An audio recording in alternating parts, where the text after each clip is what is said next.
अवध ओझा की बात करते, इतनी बयानबाजी, एजुकेटर हैं, सोशल मीडिया पे खूब वायरल होते, लेकिन इस चुनाव में कहीं नजर नहीं आए। क्या लग रहा है कि राजनीति में आके गलती कर दी है? देखिए, अवध ओझा की को कहीं ना कहीं ऐसा लगा कि जैसे पहली बार दूसरी बार में आम आदमी पार्टी की झाड़ू चली। हाँ, मतलब किसको भी खड़ा किया तो वो जीत गया। बिल्कुल। अवध ओझा जी को लगा कि लगभग अब भी ऐसा है, उन्हें लगा कि अरविंद केजरीवाल की टक्कर में मोदी जी दिल्ली में उनको टक्कर नहीं दे पा रहे हैं। और शुरुआती तौर पर लग भी रहा था, जब तक कि कांग्रेस पिक्चर में वापस से नहीं आई, जब तक कि कांग्रेस ने आम आदमी पार्टी को करप्ट पार्टी कहना शुरू नहीं किया, तब तक अवध ओझा को ये लगा कि अरे मैं तो आसानी से जीत जाऊंगा।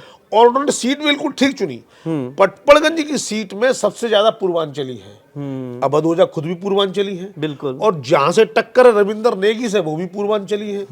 तो उन्हें लगा रविंदर नेगी कहीं राष्ट्रीय पटल पे, क्षेत्रीय पटल पर बहुत दिखाई नहीं दे रहे हैं, भाजपा में कोई बड़ा चेहरा नहीं है। और जबकि अवध ओझा एक बड़ा चेहरा है, ऐसे में स्थिति पलट जाएगी। लेकिन स्थिति उतनी पलटी नहीं। तो अवध ओझा कभी ऊपर भी गए हैं। हाँ। इसका एक बड़ा कारण ये भी रहा कि वहां पटपड़गंज की विधानसभा में एक निगम पार्षद देवेंद्र कुमार, जो कि रमेश बिधूड़ी के रिश्तेदार भी हैं, उन्होंने पाला बदलकर बीजेपी छोड़कर कांग्रेस आम आदमी पार्टी ज्वाइन कर ली।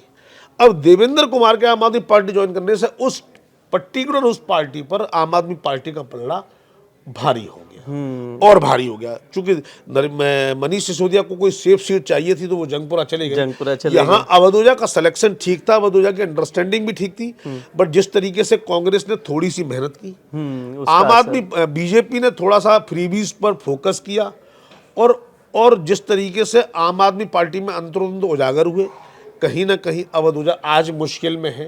अगर जीत जाएंगे तो फिर भी ये बड़ी हैरानी होगी। खैर, वहां मामला रोचक है, कुछ भी हो सकता है। अच्छा, धीरे धीरे देख रहा हूँ मैं आम आदमी पार्टी रिवाइव कर रही है। जैसे शुरुआत में केजरीवाल पीछे चल रहे थे, मनीष सिसोदिया पीछे चल रहे थे, अभी देख रहे हैं जिस हिसाब से अभी आ रहे रुझान, उसमें वापसी कर रहे हैं, वो आगे बढ़ गए हैं। इवन अमनतुल्लाह की बात करें जो ओखला से हैं, वो भी पीछे चल रहे थे, वो भी आगे बढ़ रहे हैं। तो क्या लग रहा है कि धीरे धीरे नतीजे कुछ बदल भी सकते हैं? या देखिए, नतीजे पल पल बदल रहे हैं। मेरा अंदाजा ये है कि आम आदमी पार्टी 32 से 34 सीट तक पहुंच सकती है। हाँ, और ऐसे में अभी मैंने कहीं ये भी पढ़ा था कि आम आदमी पार्टी विचार कर रही है कि अपने विधायकों को, जो बढ़त वाले विधायक हैं, या जो लगभग सभी विधायकों को या विधायक कैंडिडेट हैं, उनको पंजाब शिफ्ट कर दे। हाँ, तो पंजाब अगर शिफ्टिंग की बात आती है, इसका मतलब पार्टी के अंदर एक कॉन्फिडेंस है। क्योंकि कल केजरीवाल कह भी रहे थे कि 15-15 करोड़ का ऑफर दिया जा रहा है, ये वो आरोप लगा। देखिए, आरोप लगाना तो अरविंद केजरीवाल जी का एक पुराना ट्रैक है। वो इस तरह की हरकतें किया करते हैं, जनता का विश्वास जीत भी लेते हैं। वो बिल्कुल महाराजा शिवाजी महाराज की तरह छापामार युद्ध की रणनीति अपनाते हैं। आरोप लगाओ, भाग जाओ। चुनाव आयोग पर आरोप लगाया, गायब हो गए। ठीक है, उसके बाद अब उससे क्या है, उन्हें तत्कालिक माइलेज मिल गया, वोटों में कन्वर्ट हो गया। जनता को लगा अरे अरविंद केजरीवाल तो इनोसेंट है, निर्दोष है, और इस बेचारे को ये बीजेपी वाले और एलजी मिलकर परेशान कर रहे हैं, इसको वोट दो। पर मुझे ऐसा लगता है अब सरकार बहुत जागरूक है। ऐसे मामलों में भी सरकार इनको छोड़ेगी नहीं।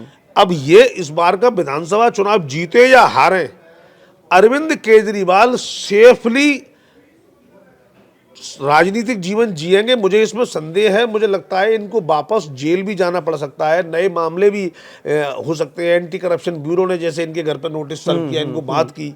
अभी जिस तरीके से उन्होंने चुनाव आयोग पर आरोप लगाया, अभी दिखने में मामला बिल्कुल ठंडा सा लग रहा है, बिल्कुल। लेकिन ठंडा सरकारी मामला ठंडा होता नहीं है। एक नोटिस, दूसरा नोटिस, और वापस 3 साल तक की सजा हो सकती है।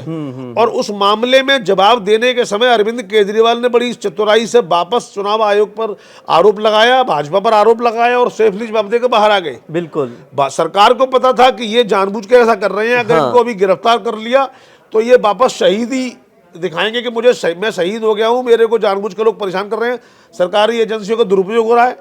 लेकिन जैसे ही चुनावों की गिनती खत्म होगी, अरविंद केजरीवाल वापस उस सरकारी इकोसिस्टम में आ जाएंगे जिसको वो तोड़ने का प्रयास कर रहे हैं। हाँ, मुझे ऐसा लगता है कि यहाँ वो एक बार कानूनी शिकंजी में आए तो इस बार बच पाना मुश्किल होगा, क्योंकि सुप्रीम कोर्ट से वो विशेष प्रकार की जमानत पर चल रहे हैं। मुख्यमंत्री तो बन ही नहीं सकते। तो मुख्यमंत्री नहीं बनेंगे तो इसका मतलब क्या है, और कोई और मंत्री भी नहीं बनेंगे, तो इसका मतलब पद पे नहीं रहेंगे, तो इसका मतलब उनकी गिरफ्तारी में कोई बड़ा मुश्किल काम होने वाला नहीं है। तो ऐसे में आम आदमी पार्टी बाउंस बैक कर जाए, राइज कर जाए, बराबर पे आ जाए, लेकिन अरविंद केजरीवाल जी का अच्छा वक्त कब तक है ये जानना रोचक रहेगा। बिल्कुल, बहुत बहुत धन्यवाद सर हमसे बात करने के लिए। हम आगे बढ़े उससे पहले मैं आपको अपडेट दे रहा हूँ।